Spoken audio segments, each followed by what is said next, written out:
every year I play a lot of video games, both old and new, both for my channel and both by myself. In some cases those games turn out to be bad, in some cases those games turn out to be good, and in a lot of cases those games turn out to be great. But it is very rare when I find a game that will impact me for the rest of my life. A game that I will think about every single day for the rest of my life. And the game we're talking about today is one of those games. It's not every single day, of course, that you get to say happy birthday to one of your favorite games. It only comes once a year, and I think it would be very silly to let this pass by without talking about it, since every single day I want to talk about it. I want to scream about it. Hey, in some cases I want to cry about it too. I can say today, happy birthday, Skyward Sword, my favorite Zelda game of all time. Before I played Skyward Sword, there was definitely a big talking point about it. All I ever heard was the bad. All I ever heard was how bad the game was. And that can dishearten you to ever play a game like this. In most cases when I hear bad stories about a video game I stay away, but eventually heat started picking up and this very small amount of people started saying you gotta play Skyward Sword. It then turned into a large amount of people. Then all of a sudden everybody was saying play Skyward Sword. And at that point, I couldn't not play it. So many years after its release, on November 18th, 2011, I played Skyward Sword on September 1st, 2017. And holy crap, that seems like such a long time ago. When I started playing this game, I noticed a lot of things that would become apparent as I moved forward. How beautiful it was, how pristine everything was, and how nice it was to be in this world. Even though it was a Wii game, and I had no nostalgic attachment to it, I thought that this world was beautiful. And going through every single level in this game as I went forward, every single dungeon, every single plane, or every single tiny little room had something in it that I was able to marvel at and go, look how gorgeous this is. And I still think it's an unbelievably pretty game. I think in most cases it's easy to look at this game as just a bad motion control riddled game, but I don't think so. I had a really good time with the motion controls, and that could just be because I love motion controls, but I actually found the motion controls in this game to actually be pretty accurate. And it was fun learning how to use them over time. You had to get better at them, or else you were going to be shit at the game for the rest of the game.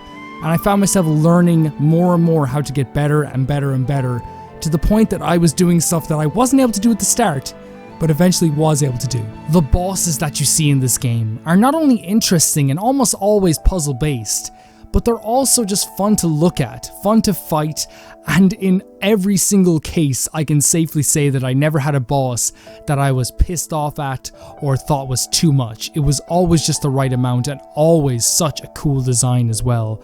Same with the dungeons, they were all themed very well, and every single one I went into felt like it was different, and they were not too confusing. To me, I'm not a big fan of big confusing dungeons. I love how simplistic they were, and in many cases they were more based around the story instead of based around the puzzles, which I think is always a good move. What I mean by that is that the dungeons themselves would focus more on the contextual reasons as to why things are there. It's not just, this is the fire dungeon, or this is the dungeon that you'll be going on a ship for. Every single thing you did in those dungeons made sense. Every single thing you did made sense for the context of the story behind that dungeon, and nothing was out of place, which to me is an impressive feat to pull off, and in this case I definitely think they were able to do that perfectly. Not only were the bosses great and the dungeons great, but also the main bad guy was great.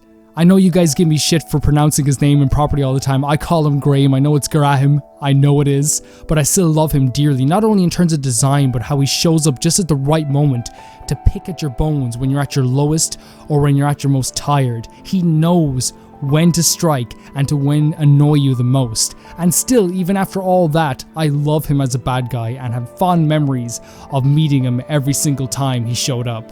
I feel like there's a real threat in this game. While Link is going around making everything better as he's going through, there's also that feeling of a shadow following you at all times, making things worse at the same time. It feels like you can't waste any time in this game. You have to keep going or else the world is gonna go to shit. And while there is a lot of funny moments, a lot of great characters, a lot of funny characters and beautiful characters that you get to meet throughout the game that add some levity and add some fun to the game, there's still always that feeling that something is coming and something is going to happen. And even in the combat they show that as well. You can never really rest for too long because something will be coming at you and you have to swing your sword at them or shoot something at them or fight them in some way, shape or form. They don't really let you rest while you're outside of Skyloft, and that's why I love Skyloft. While it is very pretty, it's gorgeous, I think my favorite thing about it is that it always feels like I'm safe there and it always feels like I have a home there. So if I ever need to take a rest from the dark journeys that Link is going on, or even some of the more fun journeys Link is going on, I can always go back to Skyloft, and I always will love it for that. But I think you know why I love this game, and that's emotions, that's relationships, and in this game I feel like they're at their peak. Talking about Link and Zelda together, I feel like this is one of the moments that you actually feel like they're in a love story, and I know some people disagree with that and that's fine, but how Link is always so close to seeing Zelda and how she desperately wants to say something to him, just say anything to him, but she knows she can't. There's this longing feeling that happens throughout the game, and I feel it always in the pit of my stomach. Even talking about it now, it's a bad feeling, but it's one of those feelings that you know, Jesus Christ, this game has an amazing story. It helps that I honestly think that this has one of the best written dialogues and best written lines of the entire series. It's so beautifully written and so well written that everything comes across very well and every single character gets their emotions and their personality across with every single sentence that they speak. Nobody sounds the same, everyone sounds different, and that is such a credit to this game. And especially when you have a relationship in this game like Link and Zelda. They're like best friends, but you can tell that they have these deep emotions for each other, and they're able to have some fun. You're able to see a fun side of Zelda, you're able to see a fun side of Link, and together they work so well. To see how Groos's relationship your relationship with Groose grows throughout the game as well, from being pretty much a bully to being a man that you can depend upon in every single situation. And honestly, you get to see more of his character as the game goes on. They don't just leave him to the wayside and have him have one moment that makes him grow as a character. He is growing constantly and you get to see it every single time you meet him. Not only the relationship with Groose, but also how our respect, not just Link's respect, grows for Impa the more we talk to her and the more we converse with her and the more we hang out with her. We understand her mission and why she is so important and why she adds so much importance to this game. But I think a lot of you know why I love this game more than most Zelda games, more than any Zelda game. And that is the relationship with Fi. A very controversial topic. But as you guys know, Fi is my favorite companion in all of Zelda. I love how Fi, over the time of the game, starts to develop a personality, starts to become a little bit more cheeky, starts to learn from Link, starts to feel emotions that she wasn't able to feel before. And honestly, it broke me. Anyone who has watched the final episode of Skyward Sword of my series knows that I cried like a baby.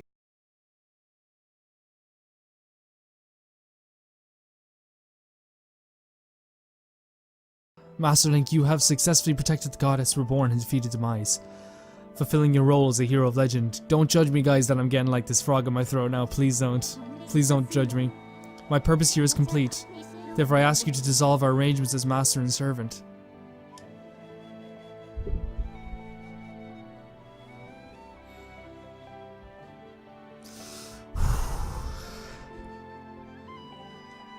I don't think I want to fight. Drive the sword into the pedestal before you, and I will return to the sword and enter into a sleep without end.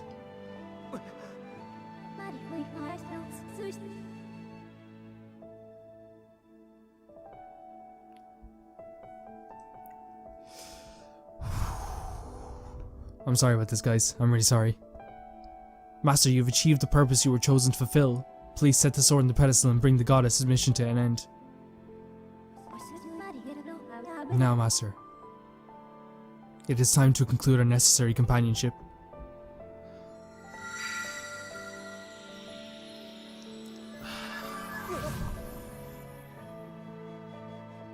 It's not. I don't want you to go, Fi. I really don't.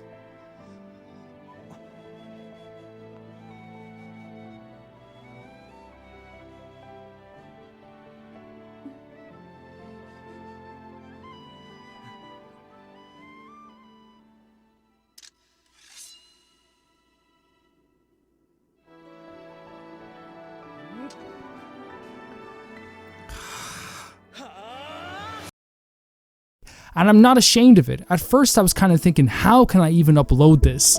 But then after a while I realized that we're all just people, we all feel emotions, and I am so glad that I feel emotionally connected to any story in video games, especially Skyward Sword. I love this game.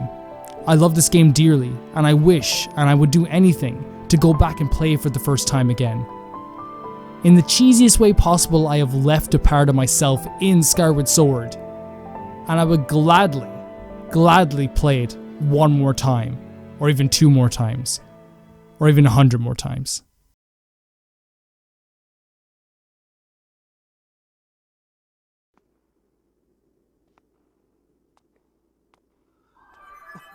Oh, fuck. Link. Don't do this to me. Please don't do this to me. Hear me. My purpose was to obey the command of the goddess and lead you, the chosen hero of this land, on your quest. When I first awoke and begun this task, I perceived it as merely serving my function as a servant to hear her grace.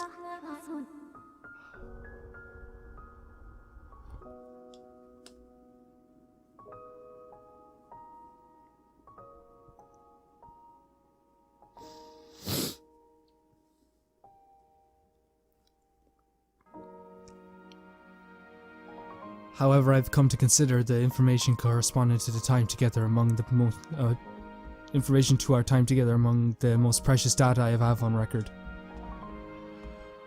Oh my god, man. I don't think I can handle it.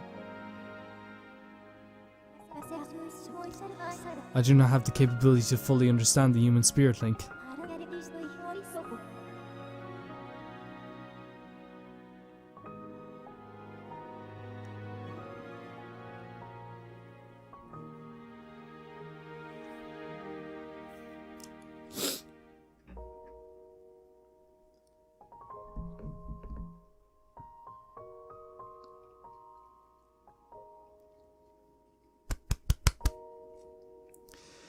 But now, at the end of my journey with you, as I prepare to sleep within the Master Sword forever, I experience a feeling I am unable to identify.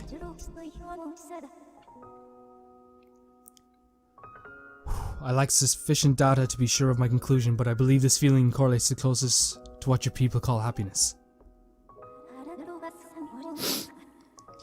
Our partnership is at an end, and even as we speak, I feel my consciousness fading away. Before I enter this sleep that calls me to the sword, I wish to relate to you the words I recorded many times over the course of the journey. Many have said them to you thus far, but I wish to say them for myself. Thank you.